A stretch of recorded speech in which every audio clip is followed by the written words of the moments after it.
there's so much more. Like there's this vastness to that information that most people, because it's so much information, they're like, oh, I don't want to think about that. I don't want to go into that because it's just like, right? Yeah.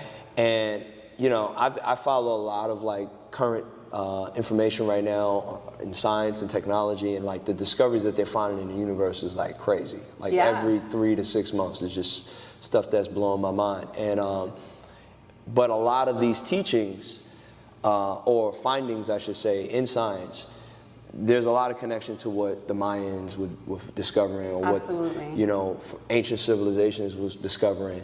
And it then ties into all of these other things, whether it be through sound healing or martial arts or religions today or what have you. And it's like all of this, connecting the dots, all of this is connected. And where we get destruction is separation. So when there's so much separation and not enough understanding, then you have this kind of like colluded thing of like this versus this. When really they're all the same stuff. Exactly. It's just that it's expressed in a different manner. So I think that that's so cool that you kind of blend those two together. Thank you. And I feel like just like we've seen like all of these ancient civilizations utilize the stars in various different ways to create the Mayan calendar and the winter solstice, the sun, like all of these ancient practices. I think it's really important to keep those alive. They knew something that we didn't know. 1,000%. And the more that we continue to honor where the roots of where these practices come from, it supports us in finding alignment with nature. And that's, I truly feel is like the deepest medicine, nature. So what got you, okay, you do the astrology, but like walk me through your journey. Like walk me through, how did you get to what you do right now?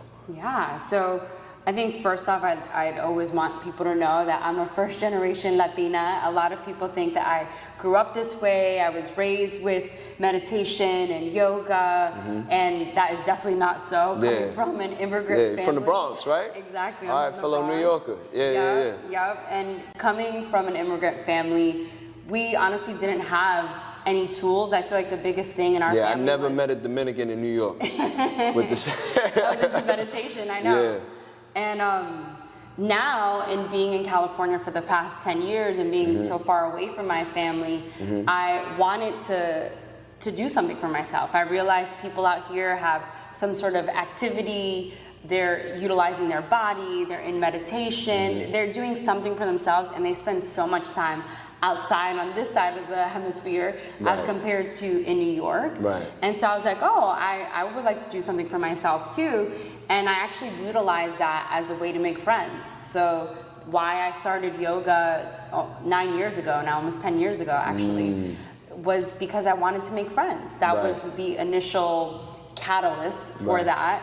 And then now all these years later, it's the yoga led me to having a deeper relationship with myself and realizing like, when I eat certain foods, I actually don't feel that great when I eat those foods that I've always been eating since I grew up. When I'm around certain people, I don't feel that great either. I just started becoming more mindful of different things because I was becoming more aware of my body and what I needed and the things that felt like they were fueling me versus like filler or even just people, right?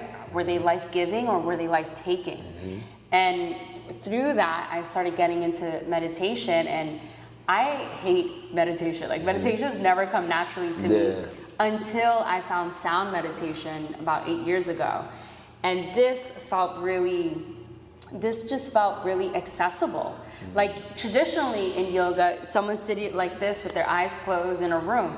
I could not do this posture for many years. I'm doing it right now. I'm like, man, this is my legs are getting older, but And it took a long, this is called easy sitting pose is what they call this in yoga. And like, this does not feel very easy. But with sound meditation, you can be lying down, you have a blanket, you have a pillow, an eye mask. I was like, that's a vibe. Like I can do that. And can relax with that. It's true, because I have I'll dive into it later, but I have a binaural beat app. And man, like I have a hard time focusing. My brain can go in 20 different directions.